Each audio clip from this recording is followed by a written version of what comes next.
Hello all of you. दोस्तों, अपनी जिंदगी के किसी भी हिस्से को उठा कर देख लो, कोई ना कोई टाटा कंपनी का ब्रांड तो जरूर बीच में आएगा। जब आप गाड़ी से ट्रैवल करते हैं, टाटा मोटर्स। जब आप फ्लाइट से ट्रैवल करते हैं, विस्तारा एयरलाइंस और एयर इंडिया भी शामिल हैं। अगर आप होटल्स में रुकते हो तो ताज होटल। जब आप कपड़े पहनते हैं, टाटा का फैशन ब्रांड है वेबसाइट्स।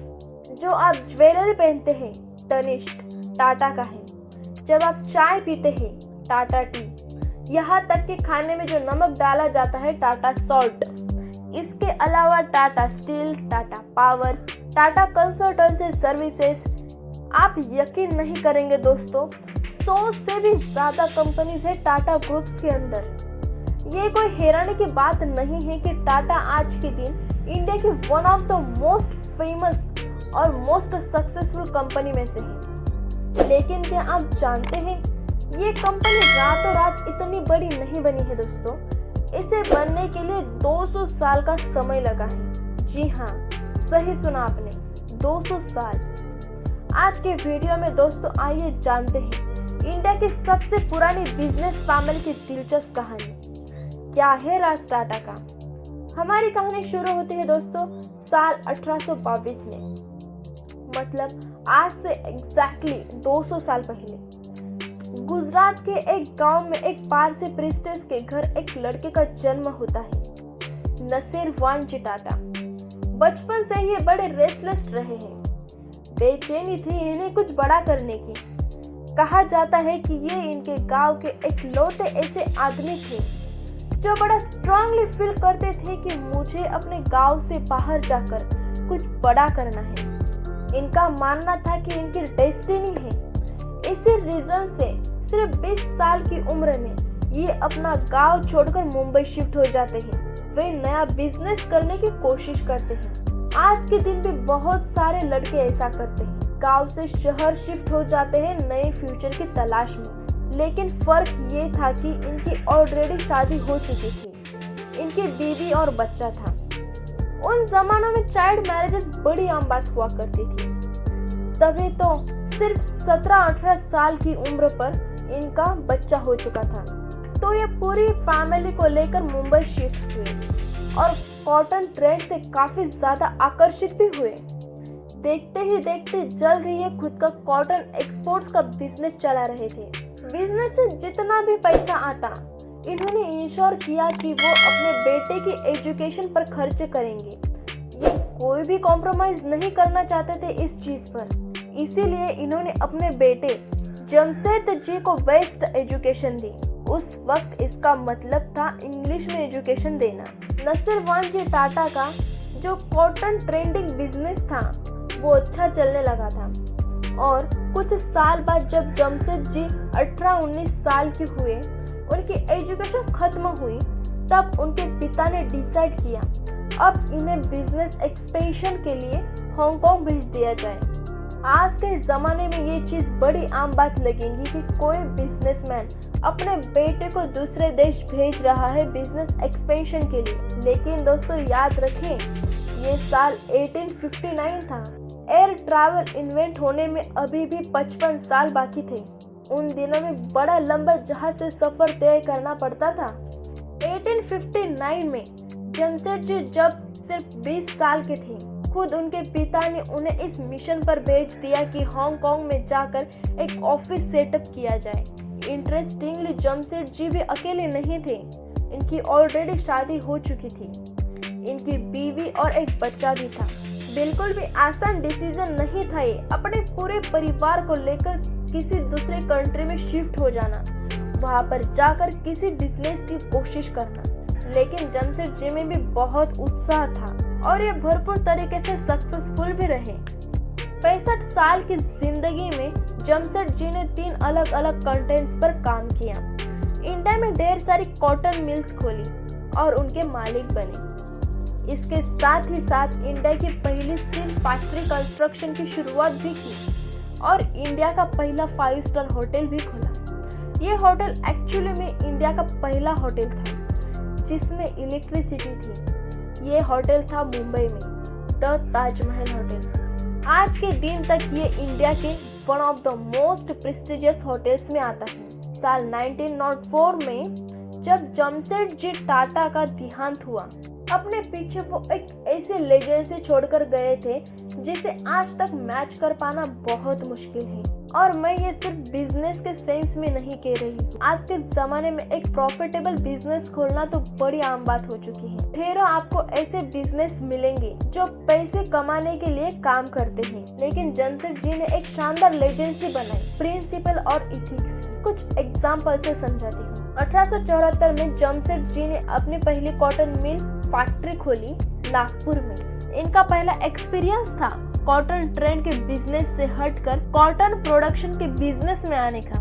तो जब भी आप कोई नया बिजनेस करते हो, नए प्रॉब्लम्स इनकाउंटर्स करते हैं। इन्होंने देखा कि नागपुर के इस कॉटन मिल में मजदूर जो काम कर रहे थे वो बड़े ही आलसी हैं। छोटे छोटे बहाने देकर वो एब्सेंट हो जाते हैं, दिन में काम पर ही नहीं आते हैं। और कोई भी दिन ऐसा नहीं हुआ जहाँ पर 100% अटेंडेंस हो चुकी हो। इन्होंने देखा कि कोई तो ऐसा रीजन होगा कि मजदूर इतने आलसी हो रहे हैं। अगर मुझे इन्हें मोटिवेट बनाना है तो कोई अलग टर्म ह्यूमन सॉल्यूशन सोचना पड़ेगा। इन्होंने इनके लिए एक जनरल प्रोविडेंट फंड बनाया, ये इंश्योर करने के लिए कि रिटायरमेंट के बाद भी इन मजदूरों को पेंशन मिलती रहे। इसके अलावा उन्होंने एक इंश्योरेंस स्कीम स्टार्ट करी। अगर कोई भी एक्सीडेंट हो जाता है किसी मजदूर के साथ तो उसकी मेडिकल कॉस्ट इन एक्सीडेंट की वजह से कवर करी जाएंगी कंपनी के द्वारा।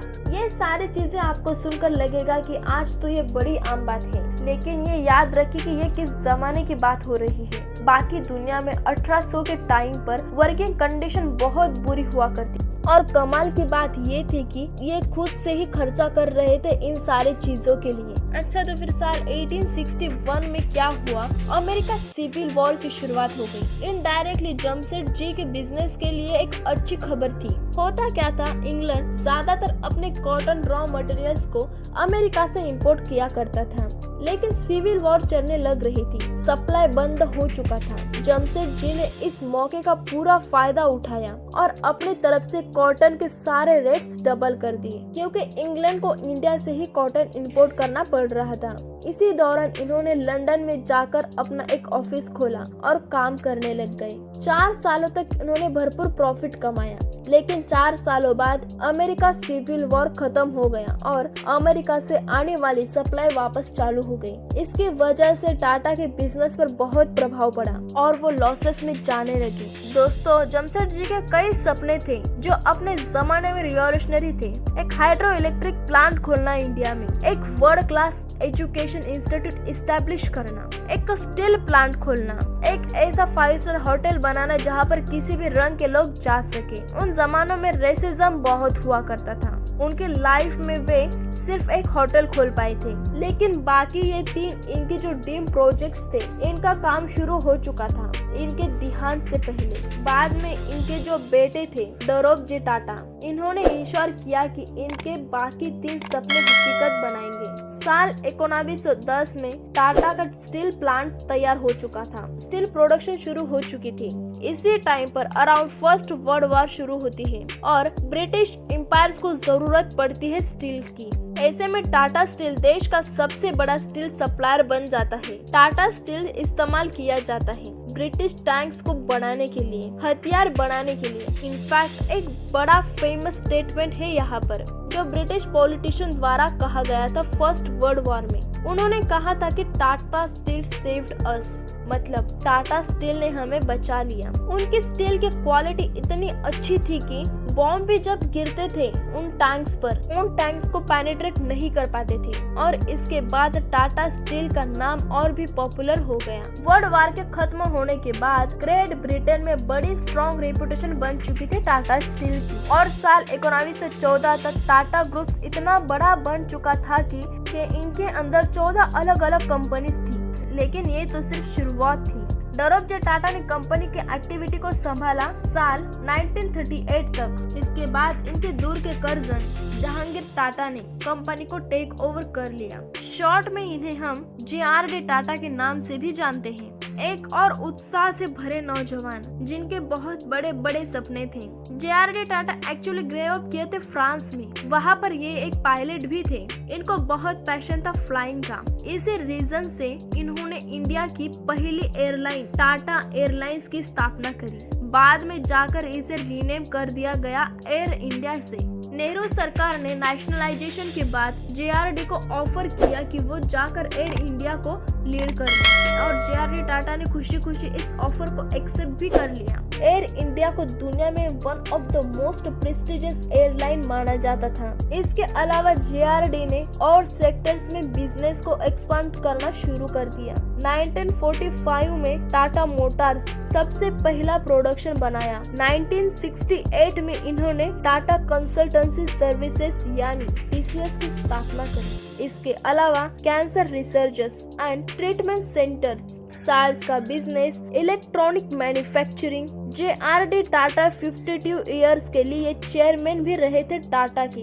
इस टाइम के बीच टाटा ग्रुप्स के अंदर 95 कंपनी हो चुकी थी। 1991 में इन्हें अनाउंस्ड किया गया as successor of JRD Tata और इन्हें बना दिया गया chairman of the Tata group. England में एक टेटली कंपनी थी, $12 बिलियन में टाटा ने उन्हें खरीदा। यूरोप में स्टील गेम कोरस करके टाटा ग्रुप ने इन्हें भी खरीद लिया। जैग्योर कार मैन्युफैक्चरिंग कंपनी यूके की थी, लेकिन बात करी जा रही थी इस कंपनी को बेचने की। तो यहाँ के वर्कर्स ने कहा, हम खुद चाहते हैं कि टाटा कंपनी हमारी कंपनी को टेक ओवर कर ले।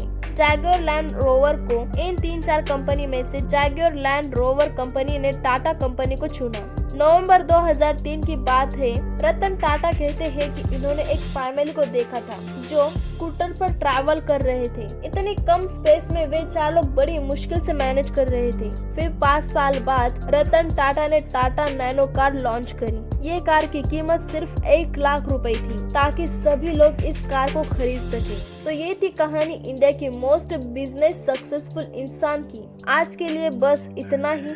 मिलते ही ऐसी अगले इंटरेस्टिंग वीडियो में। तब तक के लिए वीडियो अगर अच्छी लगी हो तो लाइक, शेयर और सब्सक्राइब करना ना भूलें। Thank you.